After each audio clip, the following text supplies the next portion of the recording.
ng maintenance medicine. Kahit anong gamot.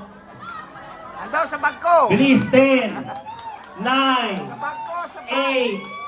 8, 7.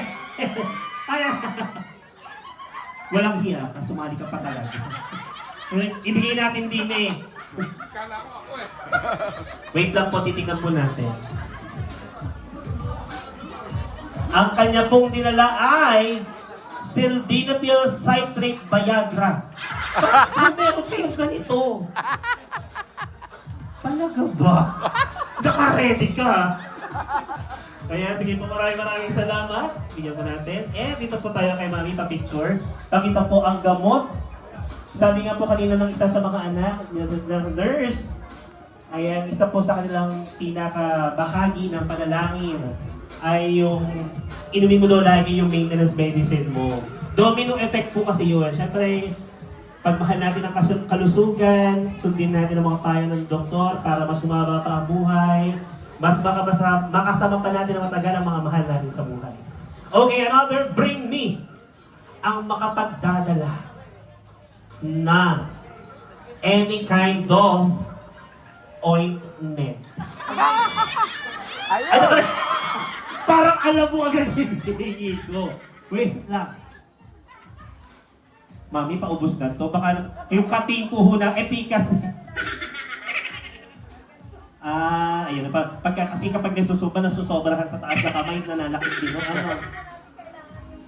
Ng pahit. Opo. Yan.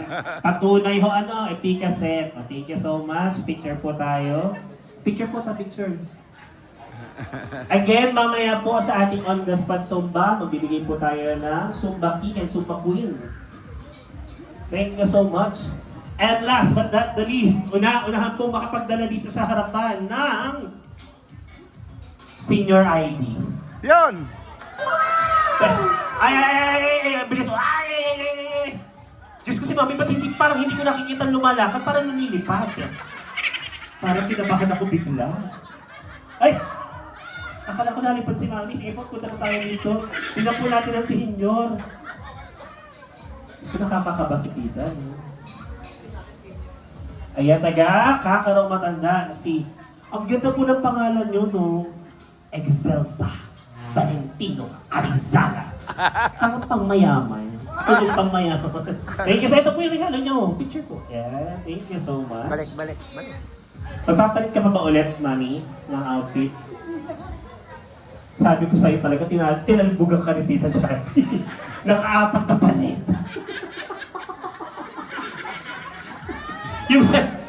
yung celebrant natin, nakakahiya naman.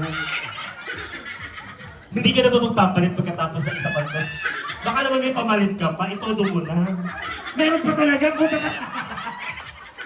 meron pa talaga nagigigil ako sa'yo, Hindi mo talaga pinagbigyan si Mami Wayne, ha?